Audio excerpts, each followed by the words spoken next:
All right. Well, thanks everyone for joining me today on our online travel education for this week. And this week we're going to go over private islands. A lot of the cruise lines have them, and actually when I started looking into it, trying to make a list, there's a lot more than even I could remember there were out there. So we're going to go over why private islands are popular destinations, where they are located, and then a little bit about each island.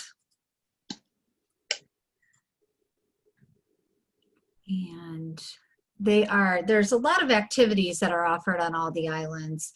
And they're exclusive. And I forgot to mute you guys. So let me see if I can do that quickly here. I can't. So if you guys could mute yourselves, well, yeah, I can. I can just go down the line and mute everyone, except for those of you who did. Thank you. All right. They're exclusive to the private island or to the cruise lines. Nobody else is there. They're also a little bit safer than just going to a Caribbean island or an area on the islands. You don't have the locals, you don't have the crime. It's all very exclusive.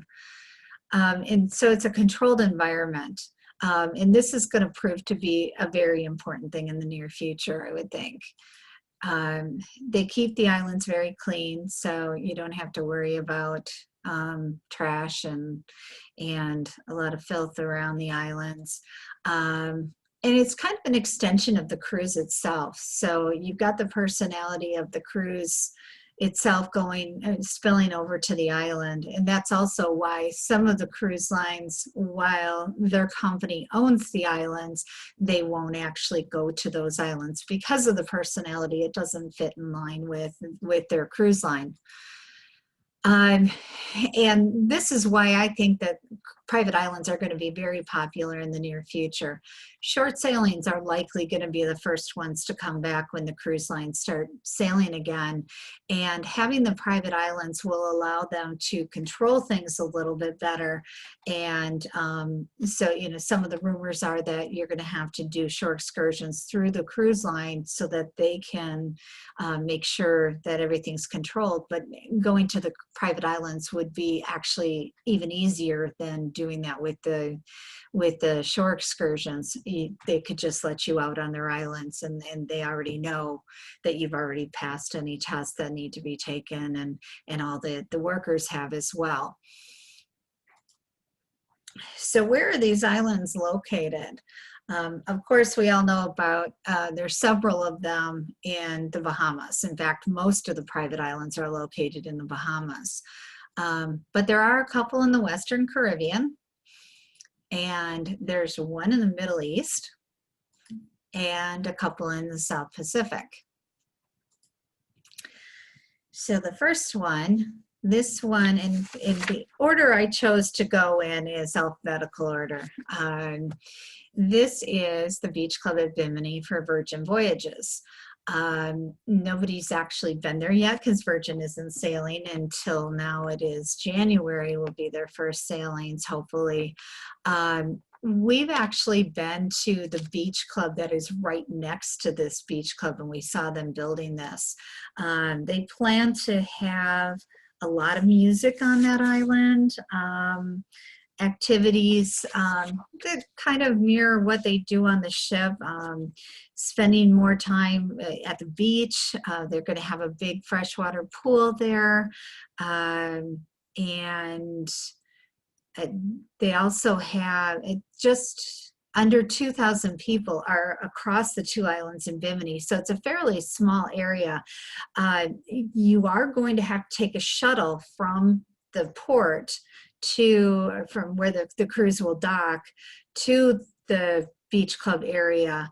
It's about a 10 to 15 minute drive, which that was something that was initially questioned if they were going to try to put a dock there, but they put the dock where the regular dock is, where the ferries come into Bimini. They will have food there and beverages, of course, and it's all complimentary or an extension of the ship. So if you've got the beverage package on the ship, it's going to extend onto the island. Um, they will have DJs there, bonfires, and there will be an exclusive area of the beach club that is for the Rockstar Suites, including private cabanas and complimentary food and VIP bar service. The next one, I'm sure some of you recognize this one, Castaway Cay for Disney Cruise Line. This island was chosen by Disney based on its location and how far it is away from Port Canaveral. They wanted to make sure that they could easily get there in a day, and it's probably one of the largest private islands. They've got it developed on both sides of the island, so they've got an adult area, and then they've got the family area, which this is what we're looking at here, is the family beach. To the right of the picture are the family cabanas, and then there's also cabanas over on the adult beach. There isn't anything that's exclusive to the suites on the island, but they do have access to the cabanas first. So usually the cabanas are, at least most of them are filled with concierge guests. And this isn't really a private island, and it's just an area on Grand Turk. This is owned by Carnival Cruise Line. They've developed the area. There's a lot of bars and restaurants right on the beach. The beach is free to use. There are people that rent the chairs at the restaurants and bars along the way. And there's also some shops there. We overnighted there on an MSC ship. MSC, before they got their private island, they would rent out areas, rent out private islands from the other cruise lines so that they could have stops there. And we actually made a stop here that was kind of unscheduled because we were going through some pretty rough seas, and so they kept us there overnight, just to give us a little bit of a calming time. So it was kind of nice the next morning to get off the ship and walk around, and nobody was there, and we were actually there before the shop owners were there in the morning, and then spent the morning there and then headed out. And this is Great Stirrup Cay, which is owned by Norwegian Cruise Line. We went there on an MSC ship before, and I've also been there on a Norwegian ship. Norwegian has, they do not have a dock, so you do have to tender in. It is in a big lagoon where you do the tendering, and they do have a private area that can be rented out. It's not exclusively for suites, but it is an exclusive area that you have to pay to go there. We did a tour of it. It was just opening when we were there last November, and it's a nice area with villas and its own lagoon and a really nice restaurant over there. The grounds it's a little rocky getting into the water there, but it's nice. And they do have zip lining there, food and beverages. And I'm fairly certain that if you do have the beverage package, it does extend over to the island as well. And this is Half Moon Cay, which is owned by Holland America and Carnival Cruise Lines. This one, both Carnival ships and Holland America ships do go there. It's a 2-mile long beach, and it's about 100 miles southeast of Nassau, so a little bit further south than Great Stirrup Cay and Perfect Day at Coco Cay. They do have to tender there as well. They have several bars and food along uh, um, throughout the island. Um, if you do have beverage packages on the ships, they will not work on the island. You do have to uh, pay for a separate drink package when the sailing does offer it, or just purchase your drinks individually. They do from time to time offer a beverage package just for the island, which the last I saw it was about $25 a day, which really isn't that bad if you're there all day. And but it's kind of interesting that they don't extend it between the ship and the island. They do also have an island barbecue on board, and they do have the Lobster Shack, which is an upcharge lunch option on board. And they do also offer weddings on the island and vow renewals, which several of them do that as well. And then this is Ocean Key, which is, or Ocean Cay. This is MSC's newest private island. This one is more of a nature feel. They're doing more conservation things. They've set up a nursery. Oh gosh, sorry, I'm drawing a blank. A nursery coral reef, and they've got 8 white sand beaches around the island. They can only have 1 ship a day, and they do have a dock, so you don't have to worry about tendering there. They do have trams all around the island, and they do have a private area that is just for the suite guests. And they also have a nighttime spectacular, because they're actually closer to Miami than any of the other islands, and they offer a light show twice a night, and they'll stay on the island until about midnight or a little bit after, because it's not very far to get back to Miami.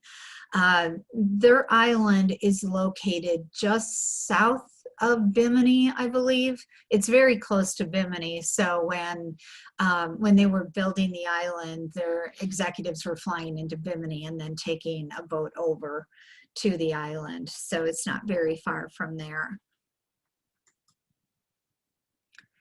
And then this one is Perfect Day at Coco Cay. The former name of Coco Cay was Little Stirrup Key, and in fact it is very close to Norwegian's Great Stirrup Key. You can see both islands from each other, and from the ship you can see it. This island has just recently been renovated to have more activities. They've got Thrills and Chills on the hot air balloon, water park, wave pool, a freshwater lagoon pool, cabanas in several areas of the island. And they can have up to 2 ships a day, and they've got so many activities throughout the island that it's reported that it doesn't feel crowded even when there are 2 of the larger ships there. And here your beverage package and your Wi-Fi package will extend over to the island. And then they have several free meal options, and also some upcharge snack places throughout the island. And this is one that is coming in the future. I haven't heard when exactly it's coming, but this is Lighthouse Point, and this is going to be a new area that Disney is developing for a second private area in the Bahamas. And then the Western Caribbean, this one is Harvest Cay. It's over in Belize. It's a nice option to go into Belize. In Belize, you do have to tender into.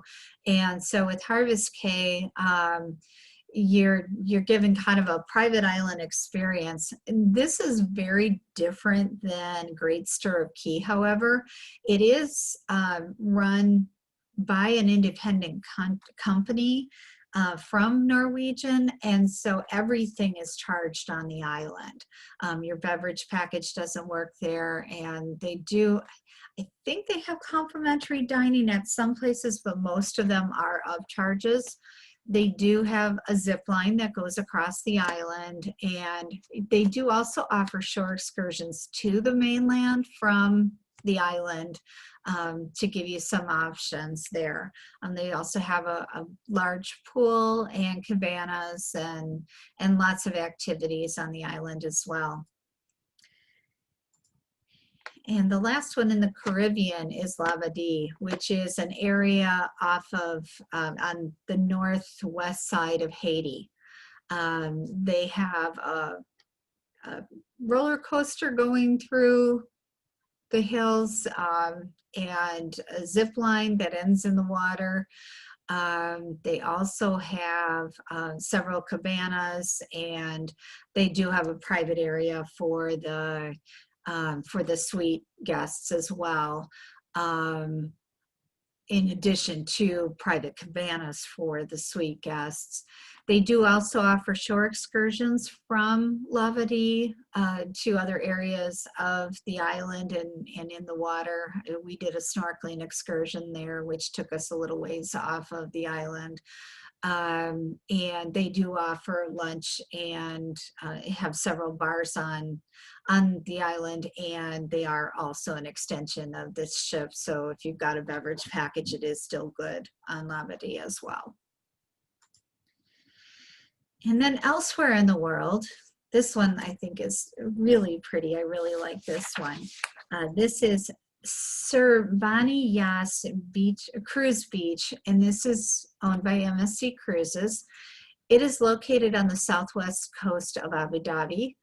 It is a 1.5 mile stretch of land, and it is offered on many of the Emirates itineraries that MSC offers. It's the Middle East's only private cruise destination, and they have beach, sports, entertainment, and activities that are all unique to the island. One thing that I found really interesting here, they do have an inflatable water park for the kids and a shaded play area, but they also have a Jeep safari tour. And so on the tour, you might spot cheetahs, gazelles, giraffes, hyenas, and other African and Arabian animals. They do have a lunch spread that they bring over from the ship, and they have many different food options like burgers, hot dogs, pasta salads. And the yacht club does have its own private area there as well. They do have 6 beach bars, and they do have, and your drink packages are valid on the island as well. And then this one is Motu Mahana, which is owned by Paul Gauguin Cruises, and this is in Taha, Tahiti. We'll be stopping there in March on our cruise, and they do a lot of different,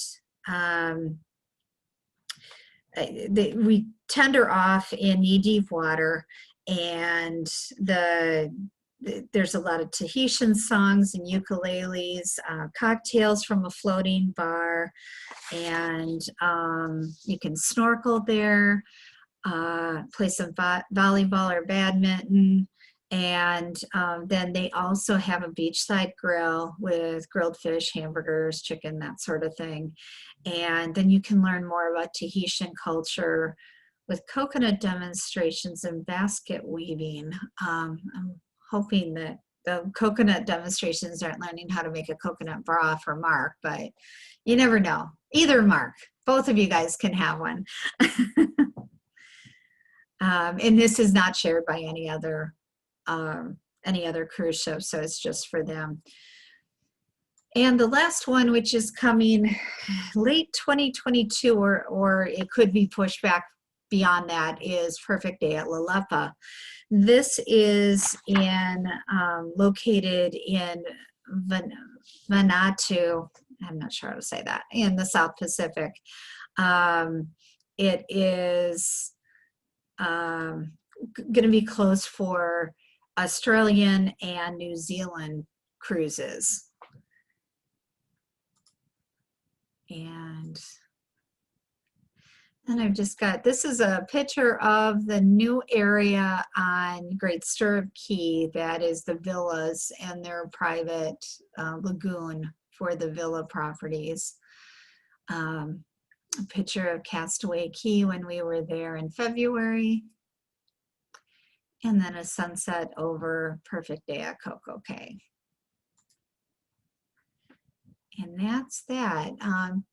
Does anybody have any questions? You can unmute yourselves if you'd like.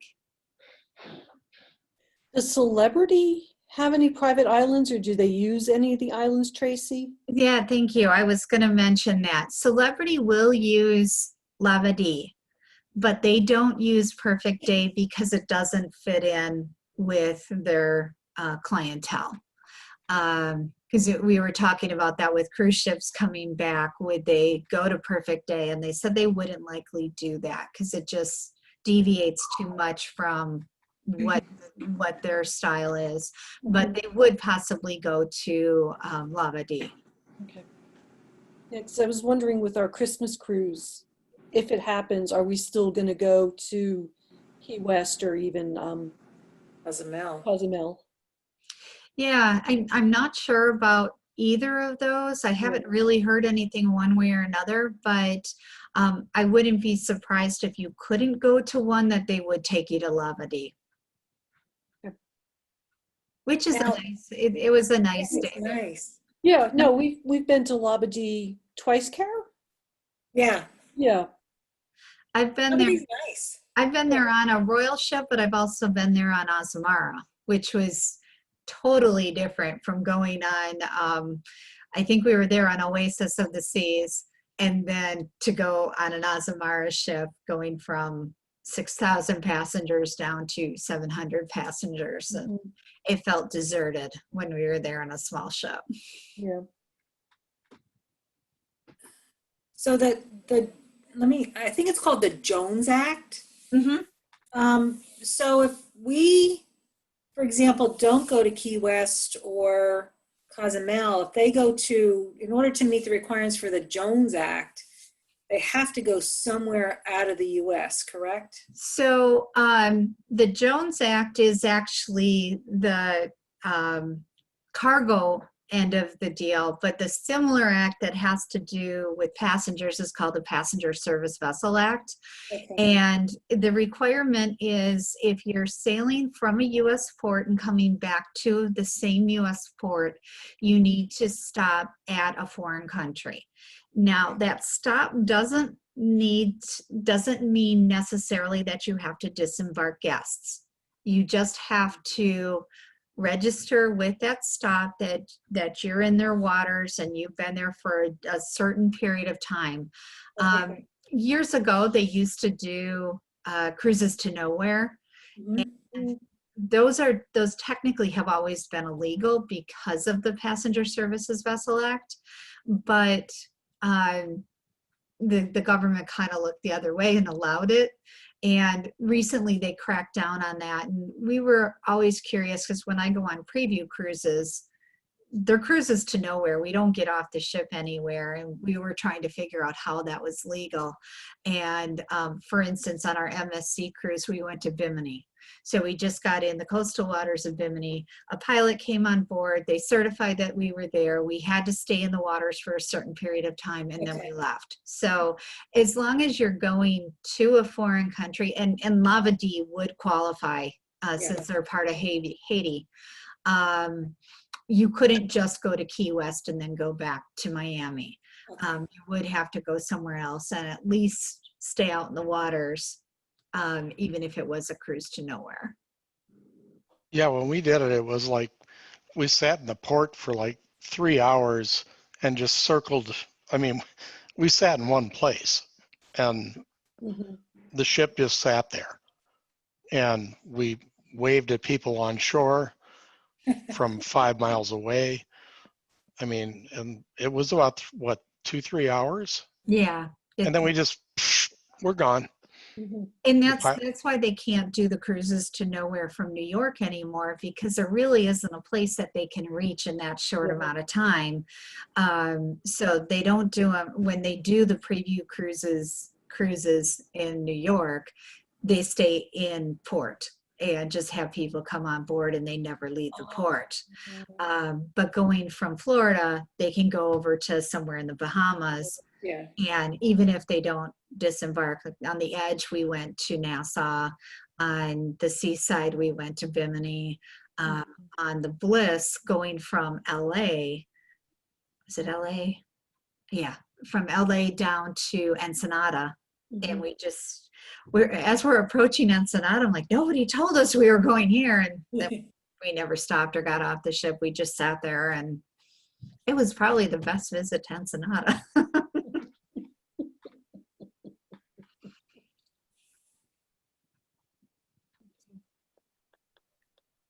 Any other questions? When is the Disney and some of these newer ones gonna be coming online? I guess they're all pushed back at this point. Oh, we don't have any news on it yet. I'm very hopeful that next week we'll have some information. If things work out right, I will have a representative from a cruise line here to talk about back to cruising. If for some reason we aren't able to do that, I'm going to talk about what has been happening in Singapore with their back to cruises. We feel that it's going to be fairly similar to what Singapore is doing. So we'll have a pretty good idea. Everybody's just waiting on the CDC to make a decision. The CDC's no sail order expires on Saturday.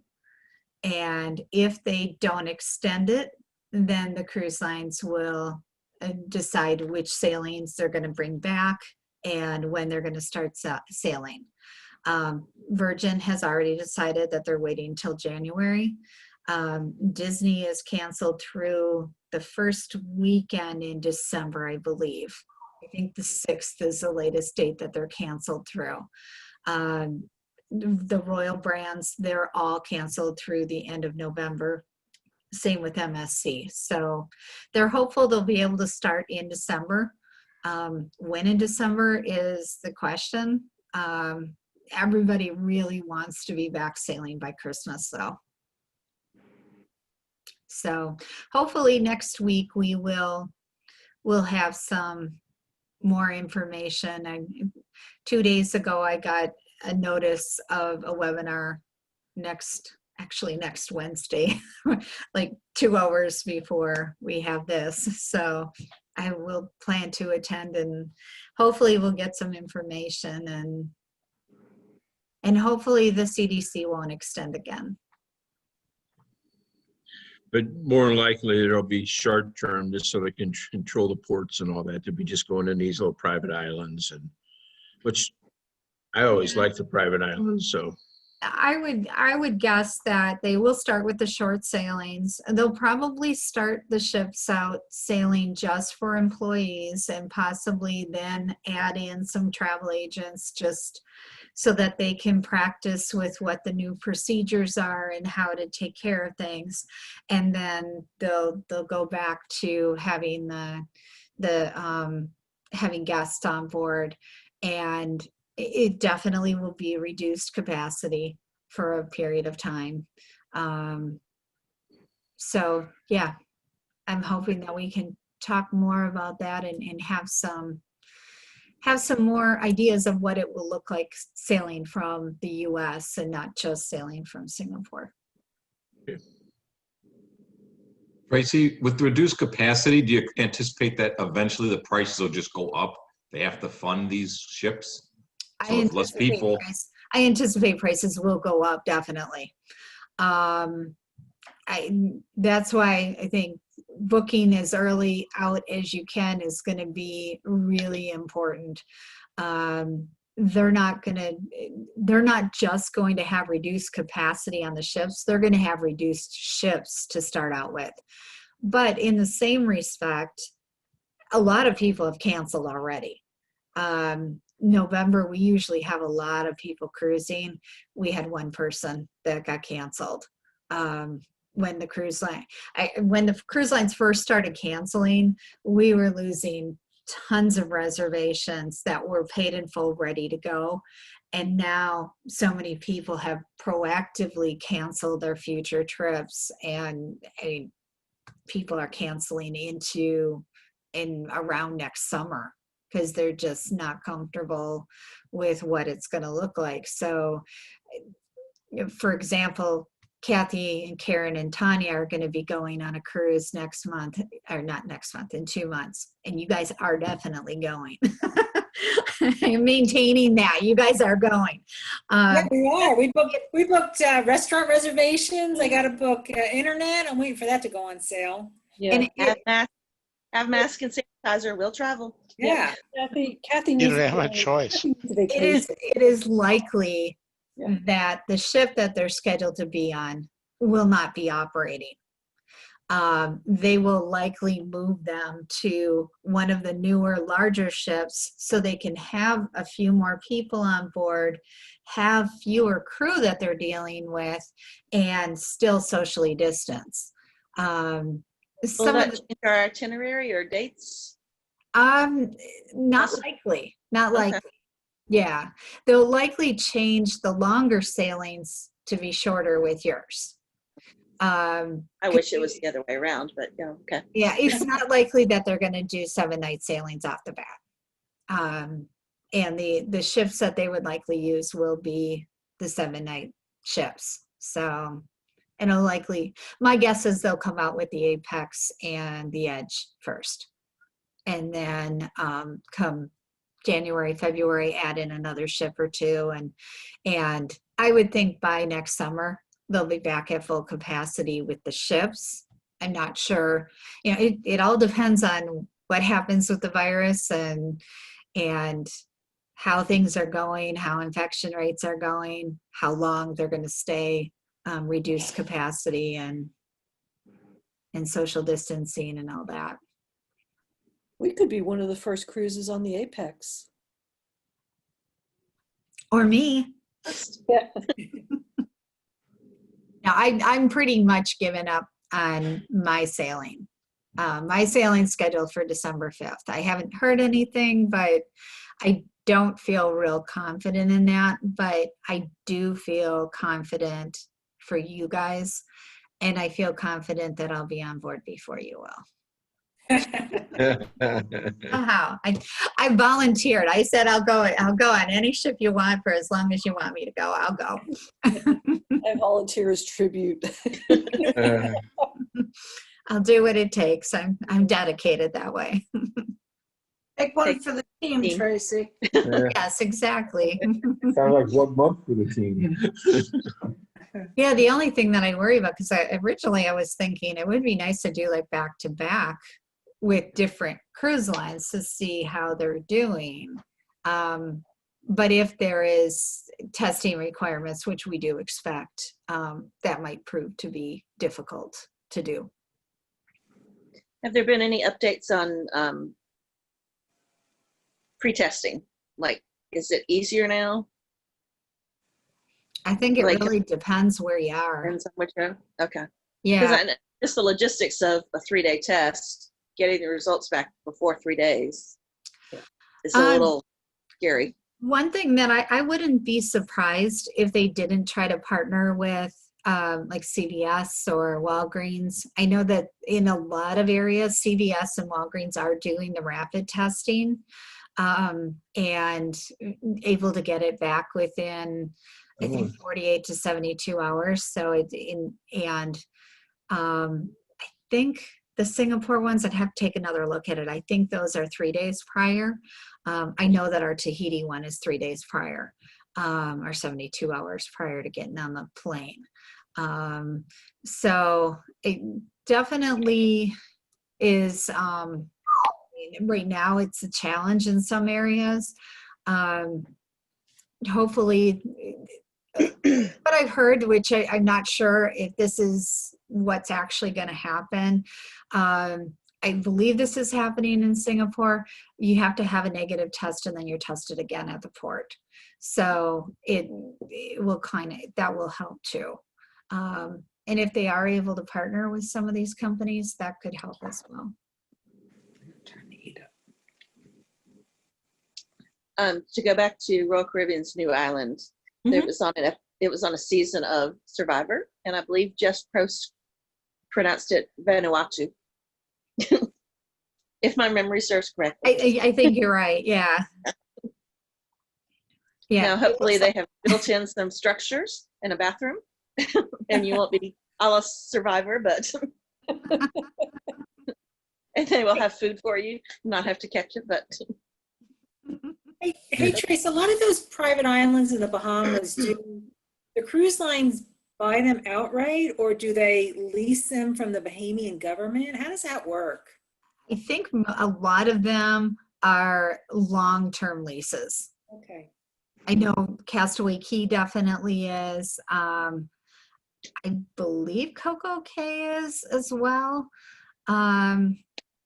But then when looking at this, like Half Moon Cay and Princess Cays, both of them said they were owned by the Carnival Corporation. So I'm not sure if it's really owned by them or leased.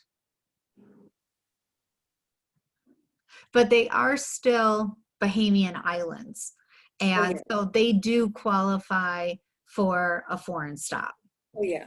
And which is funny, when we first started cruising, especially when we didn't go to Nassau, we just went to Castaway Cay. People are saying, well, we didn't even leave the United States. Yeah, you did. So Tracy, if I'm looking at a Southern cruise in February of 22, they can just swap out the ship and say, here you go as a different ship? So do I have to worry about that, or is that just something you really don't worry about too often? It's on a Celebrity Edge. What I tell people about cruise ships and itineraries, if going someplace in particular is critical, then don't book a cruise. The itinerary could change anytime, the ship could change anytime.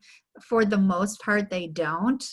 I can tell you with Royal Caribbean, for example, with everything going on, they have shifted where their ships are. Carnival Corporation has shifted where their ships are.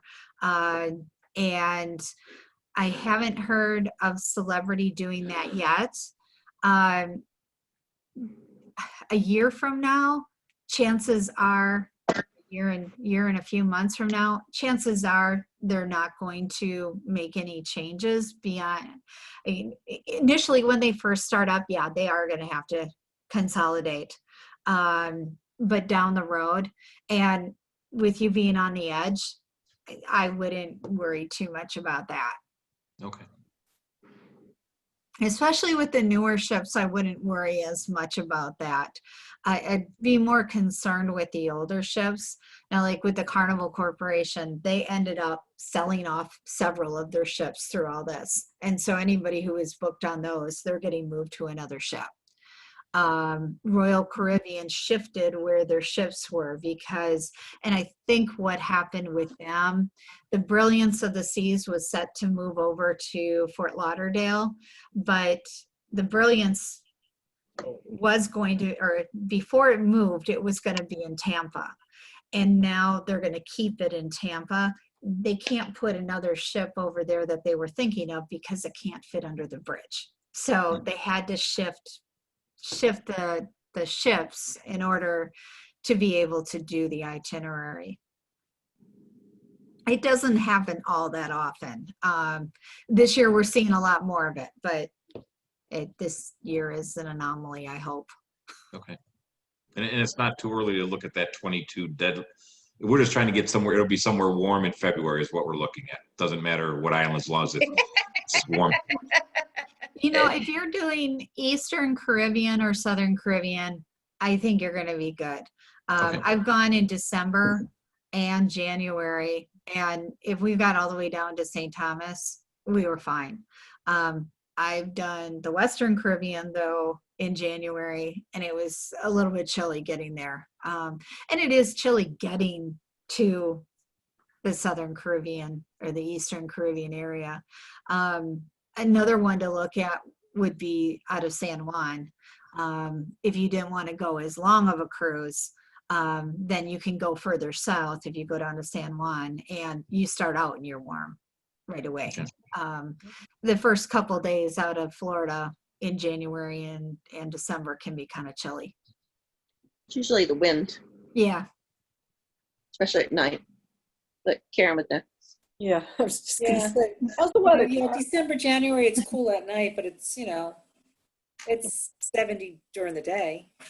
And we Yeah. were It is Castaway. definitely the wind when you're on the water. And I know that I've sailed a couple times out of, there was a December sailing that we went on, short sailing out of Port Canaveral. And we were wearing jackets on the ship. It was so cold. But as soon as we got out of the Florida area and started heading a little bit further south, it was fine. because one December we were in Castaway and it was Cold. the beach. Yeah. So Very cold. the crapshoot, especially even at Epcot, I was making Sandman. We didn't want to go in the water because we turned blue in the water. Okay. Yes, I usually avoid the Bahamas in January and December, just because it tends to be kind of cold or cooler. When you got the wind, if it was 70 degrees and I was here in January, I'd be probably in my bathing suit outside, but not down in the Bahamas. Lawn chair and beer cans.